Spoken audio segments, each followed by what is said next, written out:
नमस्कार dear students, आज की इस वीडियो में आप सभी छात्रों का स्वागत है। आप सभी छात्रों को पता है कि आपका 21 मार्च को आपका हिंदी का पेपर होने वाला है और आज मैं आपको हिंदी का पेपर प्रोवाइड करवा रहा हूं। ये देखिए, ये जो पेपर यहाँ पर मैं आपको बता रहा हूँ काफ़ी ज़्यादा इंपॉर्टेंट पेपर है आप सभी छात्रों के लिए। वैसे तो ये जो 2022 यानी कि 2022 का पेपर है और आप सभी छात्रों के लिए बिल्कुल एक तरीके से इसमें काफ़ी ज़्यादा क्वेश्चन आपको मिलने वाले हैं। वो इसलिए मिलने वाले हैं क्योंकि एक तो आपको पता लग जाएगा कि किस प्रकार से आपको मतलब कि पेपर देना है। साथ में यहाँ पर पूरा एक तरीके से यहाँ पर जो आंसर है, आंसर भी मैं क्लियर करने वाला हूँ कि कौन से क्वेश्चन का क्या आंसर रहने वाला है। और साथ में आज का जो पेपर अपने दोस्तों के साथ शेयर भी करना जिससे उनको भी पता लग सके। ठीक है, तो चलिए वीडियो को स्टार्ट करते हैं और आप सभी को पूरी इन्फॉर्मेशन देता हूँ कि कौन सा क्वेश्चन कहाँ से पूछा गया था और कौन से क्वेश्चन का आंसर रहेगा वो किस प्रकार से रहेगा। 2 घंटे 45 मिनट का आपका पेपर रहता है। टोटल पूर्णांक 80 नंबर का रहता है। 20 नंबर के आपके सत्रांक भेजे जाते हैं जो कि आपके स्कूल के माध्यम से भेजे जाते हैं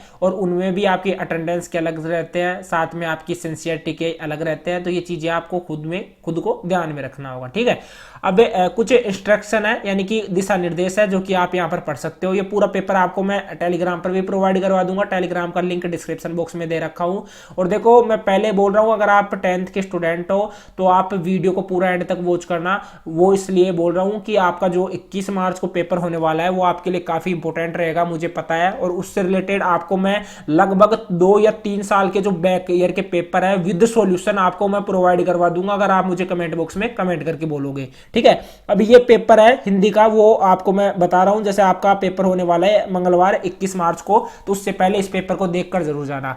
अब ये देखो, फर्स्ट क्वेश्चन है, निम्नलिखित अपठित गद्यांश को पढ़कर पूछे गए प्रश्नों के उत्तर दीजिए। 5 नंबर का क्वेश्चन है और ये अथवा में भी पूछा जाता है। ठीक है, तो यहां पर बात करते हैं। देखो, यहां पर इनके आंसर मैं आपको डायरेक्ट बता दूंगा, आप इनके आंसर खुद से लिख भी सकते हो और इसका पीडीएफ एक बार आप टेलीग्राम पर जाकर चेक कर लेना, टेलीग्राम को ज्वाइन कर लेना। ठीक है, फर्स्ट क्वेश्चन है, उपयुक्त गद्यांश का उचित शीर्षक लिखिए। एक बार आपको इसको पढ़ लेना है। तो इसका उचित शीर्षक है तुलसी के काव्य की उपयोगिता। सेकंड क्वेश्चन है, करोड़ों हिंदी भाषियों के लिए धर्म ग्रंथ, नीति ग्रंथ, काव्य ग्रंथ है, वो क्या है? वो है रामचरित मानस। आपको भी पता होना चाहिए ये चीज। थर्ड क्वेश्चन है, रामचरित मानस की अपूर्व भूमिका क्या रही? वो भूमिका क्या रही? वो आपकी रही है ए ऑप्शन, यानी कि जातीय एकता का भाव उत्पन्न करने में। बिल्कुल करेक्ट, यानी बिल्कुल सही से आंसर यहां पर मैं बता रहा हूं, इसमें किसी भी प्रकार की कोई भी गलती नहीं होगी। फोर्थ नंबर का क्वेश्चन है, गांव में तुलसी और सूर्य की रचनाओं का पाठ होता रहा है, वो किस प्रकार से होता रहा है? इसका सही आंसर है शताब्दियों से। ठीक है, शताब्दियों से ये चलते आ रहा है। 5वें नंबर का क्वेश्चन है, भक्ति आंदोलन और तुलसी काव्य का राष्ट्रीय महत्व है, वो महत्व क्या है? 5वें क्वेश्चन का आंसर है भारतीय जनता की भावात्मक एकता दृढ़ हुई। तो ये इसका आंसर है। अब इसके बाद में जैसा कि मैंने बोला था ये अथवा में पूछा जाता है, वो अपठित काव्यांश को पढ़कर पूछे गए प्रश्नों के उत्तर दीजिए। तो इनके आंसर भी आप सभी को मैं बताता हूं। तो 6 नंबर का क्वेश्चन देख सकते हो, उपयुक्त काव्यांश का उचित शीर्षक लिखिए। यानी कि जो आपने काव्यांश ऊपर पढ़ा है इसका उचित शीर्षक क्या रहेगा? तो इसका उचित शीर्षक है रैदास का समर्पण भाव। 7वें नंबर का क्वेश्चन है, रैदास जी ने भगवान को चंदन कहकर स्वयं को कहा है, स्वयं को क्या कहा है रैदास जी ने? उन्होंने कहा है स्वयं को पानी। ठीक है। 8वां क्वेश्चन है, बड़े शब्द का अर्थ है, बड़े शब्द का जो अर्थ है वो क्या है? 8वें नंबर का आंसर है जलती है। ठीक है, बड़े शब्द का अर्थ है जलती है। ठीक है। 9वां क्वेश्चन है, उपयुक्त काव्यांश में कवि रैदास ने ईश्वर के किस रूप का वर्णन किया है? 9वें क्वेश्चन का जो आंसर है वो है आपका ए, यानी निराकार रूप का एक तरीके से वर्णन किया है।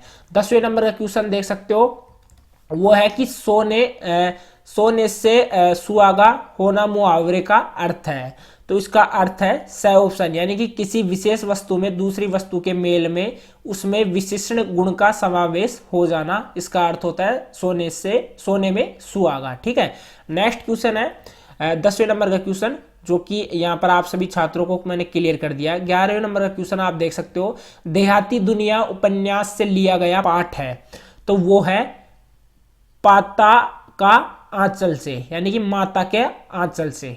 12वां क्वेश्चन है, साना हाथ जोड़ी पाठ में वर्णन है, साना हाथ जोड़ी पाठ में वर्णन है, वो है हिमालय की यात्रा का। इसके बाद में जो नेक्स्ट क्वेश्चन है उसकी बात करते हैं। नेक्स्ट क्वेश्चन आते हैं यहाँ पर आपके खालिस्तान वाले क्वेश्चन है, जिनमें रिक्त स्थानों की आपको पूर्ति करनी है। एक तरीके से जो रिक्त स्थान आते हैं, जो कि 6 नंबर का क्वेश्चन है, प्रत्येक क्वेश्चन यहाँ पर आपका 1 नंबर का है। तो इन क्वेश्चनों को आपको अच्छे से पढ़ लेना है और अपनी जो पढ़ाई है उसको जितना बेस्ट करोगे उतना ही आपके नंबर ज्यादा आएंगे, परसेंटेज अच्छी बनेगी और आपकी वाहवाही होगी। आपके आस पड़ोस में भी सब बोलेंगे कि सोनू कितनी परसेंटेज बन गई, रमेश कितनी बन गई, राहुल कितनी बन गई, राकेश कितनी बन गई। तो इस चीज का ध्यान रखना, 10वीं की जो परसेंटेज है वो काफी ज्यादा महत्व रहती है। जब आगे जाकर आप 12th में सब्जेक्ट चूज करोगे तो 10वीं के एक तरीके से परसेंटेज के बेस पर ही आपको चूज करना होगा।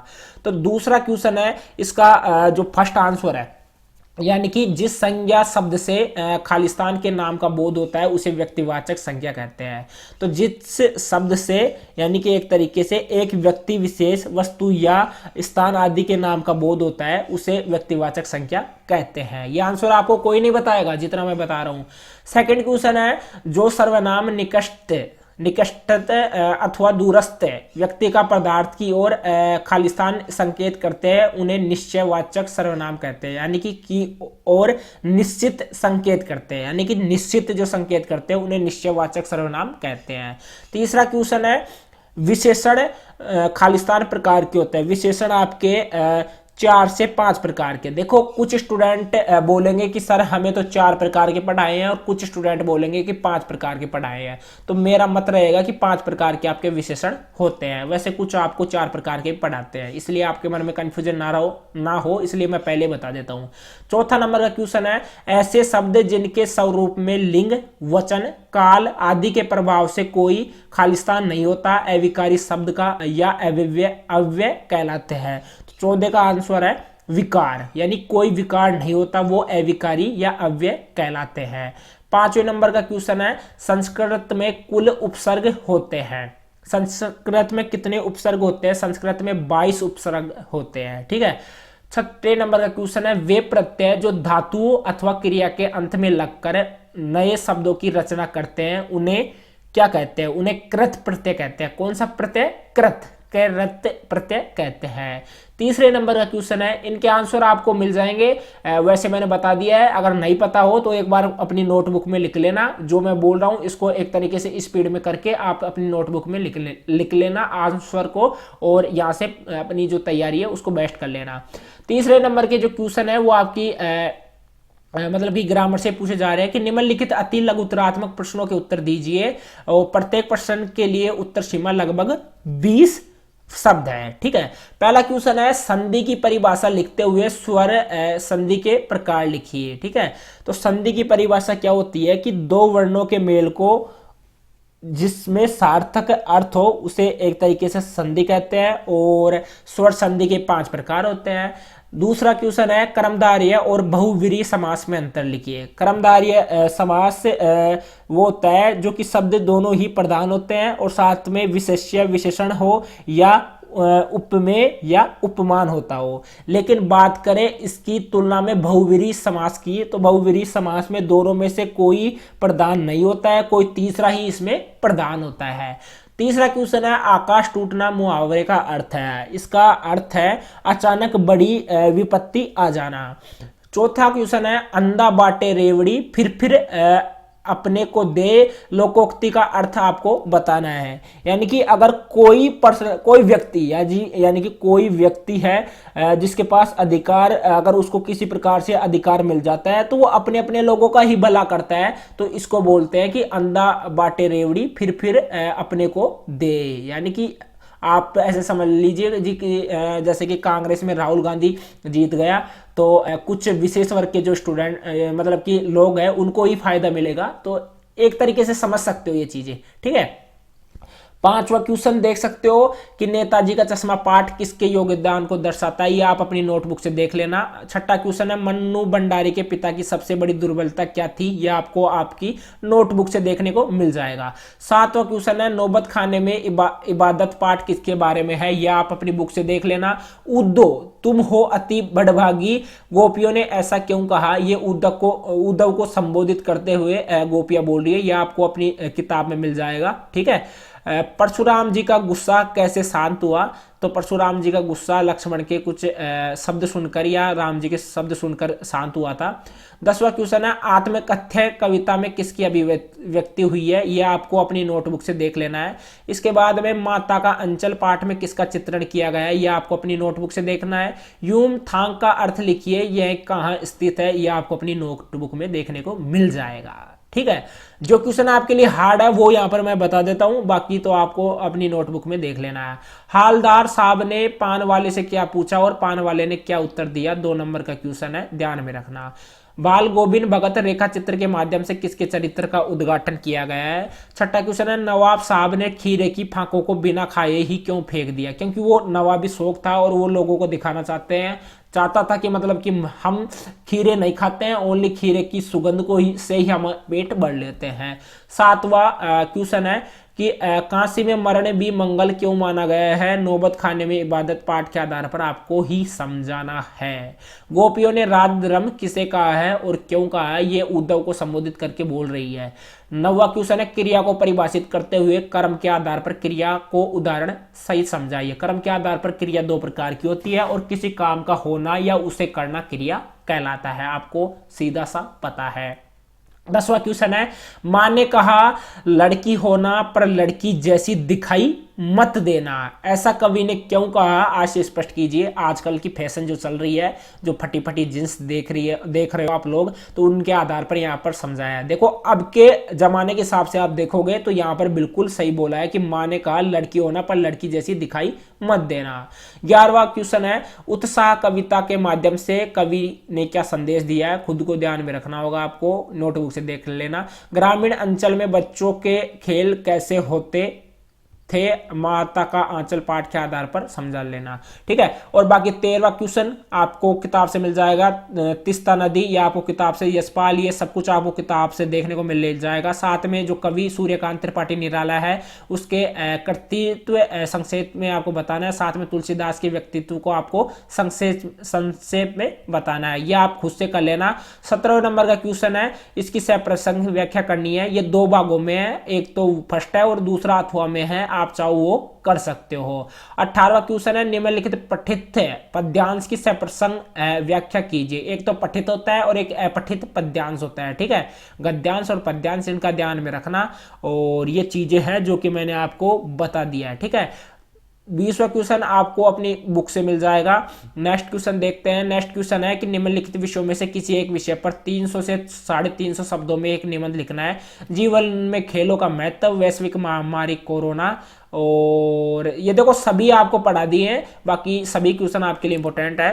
राजस्थान के त्योहार, मेरा प्रिय महापुरुष, तो आपके लिए सबसे ज्यादा शॉर्ट तो रहेगा राजस्थान के त्योहार। बाकी जीवन में खेलों का महत्व भी आपके लिए शॉर्ट निबंध रहेगा, एक बार पढ़ लेना और इस ऐसे को कर लेना।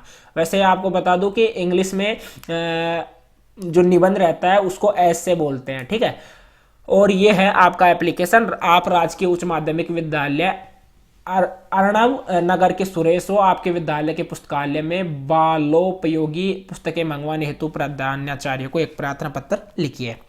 सीधा सा सेवा में श्रीमान प्रधानाचार्य महोदय। उसके बाद में आपको अपनी डिटेल लिख देनी है, विषय में लिख देना कि पुस्तकालय में पुस्तक मंगवाने के क्रम में महोदय नम्र निवेदन है कि मैं अर्णव नगर के मतलब कि जो अर्णव नगर का जो उच्च माध्यमिक विद्यालय है उसका एक स्टूडेंट हूँ। मेरा नाम सुरेश है और मैंने देखा है कुछ दिनों से जो मेरा पुस्तकालय है, जो मेरी लाइब्रेरी है, उसमें एक तरीके से जो स्टूडेंट्स के पास में अभी जो बुक है अवेलेबल नहीं है, उनको उनके एग्ज़ाम नज़दीक है और उनको पढ़ने के लिए बुक से चाहिए। तो आपसे रिक्वेस्ट है, आपसे कृपया आपसे मतलब कि मांग करता हूं कि आप जो पुस्तकें हैं वो भिजवाने की अति कृपा करें। आपका जो भी मतलब कि आज्ञाकारी शिष्य बोल सकते हो, और उसके नीचे आपका नेम और साइड ठीक है जो भी है वो डाल देना। ये बिल्कुल शॉर्ट रहेगा, आप खुद से बना लेना। 23वां रहता है वो आप खुद से कर लेना। इसमें आपको एक तरीके से चित्रों की बिक्री हेतु विज्ञापन आपको लिखना है। विज्ञापन आपको आपके टीचर बता दिए होंगे। ठीक है, अब नेक्स्ट पेपर मैं अपलोड करूंगा 2021 का। एक बार मुझे कमेंट बॉक्स में कमेंट करके बता देना, आपको 2021 का पेपर भी अवेलेबल करा दूंगा। आज के इस वीडियो में इतना ही, मिलते हैं नेक्स्ट वीडियो में। तब तक के लिए जय हिंद, जय भारत, वंदे मातरम।